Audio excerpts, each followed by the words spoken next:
Hello again, YouTube. How are we all doing? I've not been on the last couple of weeks because my lad has had chicken pox and I've had the flu, so I need to get better. Let me begin by wishing you all a Merry Christmas. Yes, that's a Merry Christmas, not a Happy Holidays, it's a Merry Christmas. And I say that because I can still say it so far.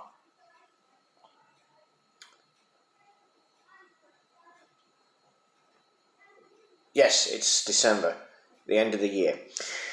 Now, you've often heard me talk about one particular thing that has been in the news quite of recent, especially since the Americans and the British have fired off those missiles at Russia.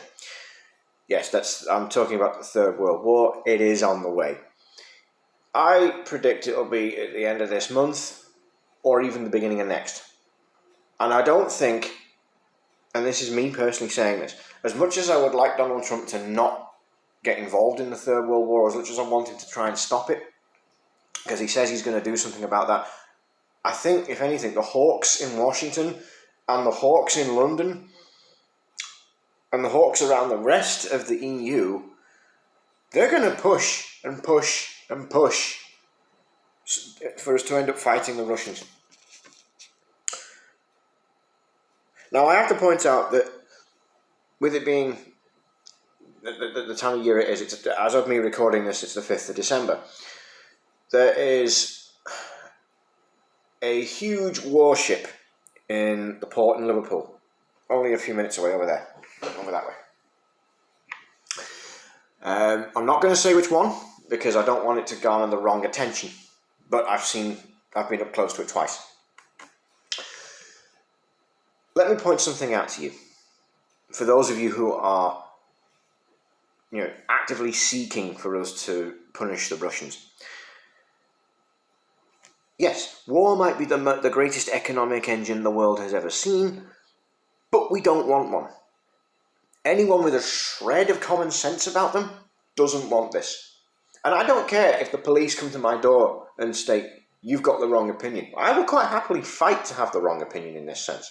And being pro-war, from what I've seen, a lot of people are. No, I don't want to go picking a fight with the Russians. The Russians don't really want to go picking a fight with us. I'm sure the Americans don't really want to go picking a fight with anybody. Not anymore. We've not really got the stomach for it. Not only do we not have the stomach for it, we don't have the resources for it. Our coal mines have all been shut down. We have next to no heavy industry. We don't build ships anymore.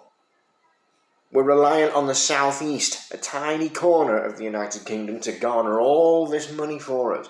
Whereas years ago, the West Midlands, the north of England, Scotland, Wales, the southwest, the East Midlands, East Anglia, Northern Ireland, they all kicked in. They all did their bit, and we had enough money. We don't have anything now. If you're reliant on the southeast for this, you are a fool. You really are. Let me point something out again. I'm an ex-serviceman. Just because I'm ex-service doesn't mean that I want to see a war. I am pro-defense, but anti-war. Yeah, I'll say that again in case you missed it. I am pro-defense, anti-war. By that, I mean I would prefer the UK to be defended by its own capabilities and not have to rely on the Americans or the French or anyone else. I would prefer us to have an armed forces, for us to use it only in absolute necessity, not as a first resort or as a middle resort, but as an extreme last resort. I'm glad we have nuclear weapons because they've kept the peace for the last 70, near enough 80 years. But I know, and you know, that we are creeping ever closer to the edge. And the frightening thing is, we're going to wind up in a big war. Something will happen, either at the end of this month or the beginning of next. Just before or during the period where Donald Trump gets into office. Something will happen. I don't know what, but something's going to happen. We'll end up fighting a big war. We haven't got the money for it, we don't have the resources, and we don't have the manpower. And I know why we don't have the manpower. Today's generation of 18, 19, 20-year-old, 21-year-old kids, they don't want to go fight. And I can't say I blame them. My generation went to war twice. It went to war in Afghanistan and it went to war in Iraq. And on both occasions, we came home exhausted. We didn't really achieve anything in both of these wars. Yeah, we got rid of Saddam in Iraq, but the main purpose of us going there was supposedly to find weapons of mass destruction, which we didn't find. The whole point of us going into Afghanistan originally was because the Americans had enacted Article 5 of NATO, which meant that any nation that comes under attack any one nation that comes under an attack is an attack on them all. The Americans rightfully enacted it. The problem was there was only a handful of nations that actually answered the call. These were Canada, the United Kingdom, Denmark, and if I remember rightly, Spain, and I think, if I remember rightly, Italy. Oh, and a couple of nations in Eastern Europe did as well. I think Poland and Latvia and Lithuania turned up. But the majority of NATO stayed home. And this was mostly under the guidance of the French. The French didn't turn up because they said there was nothing in it for them. The Germans didn't turn up because it's considered a war of aggression. They can't fight one due to the fact that they have all these different treaties hanging over their heads since the end of the Second World War. And every other nation in Europe just wasn't interested. It was like, no, we don't care. So Afghanistan was a flop. I later found out that the reason the British were there was not just to help the Americans, but also to actually help the Pakistanis defend their own border in Afghanistan. Because if you don't know the geography of the area, Pakistan borders Afghanistan in like the very extreme northeast. It also borders China. Now China was put on high alert for this as well, as was India. Even though India is a couple of hundred miles away from there, India was put on high alert as well. I don't think that Afghanistan really achieved anything. I don't think that Iraq achieved anything, and it was my generation that fought both of these things. We came home exhausted. The people that have fought that war are like me in their early 30s, not their early 30s, their late 30s, sorry. They're in their late 30s like I am, or like I will be next year, they're in their early 40s. Yes, I'm 40 next year, and I'm pushing that. So I honestly believe this is going to be the last peaceful Christmas that we have for a good few years.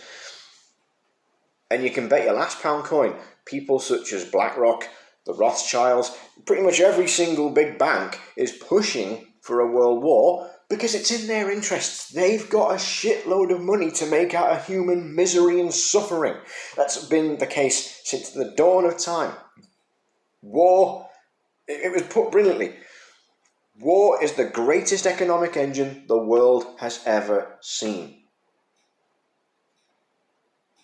And for someone who is anti-war, it really makes me sick saying that, even thinking it. But with what's been going on over the last couple of months, I genuinely am worried. Yes, I am. I genuinely am worried because I have a 4-year-old boy I would love to see grow up in peace. I am married to a wonderful lady.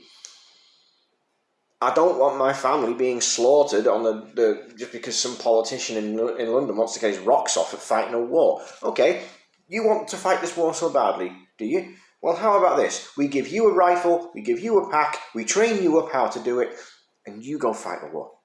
Stop making us, my generation, go fight this war. This is why I was actually stating as well that my generation wouldn't be able to, because we're too old now. The younger generation of 18, 19, 21-year-old kids, they're offended at their own damn shadow. They really are.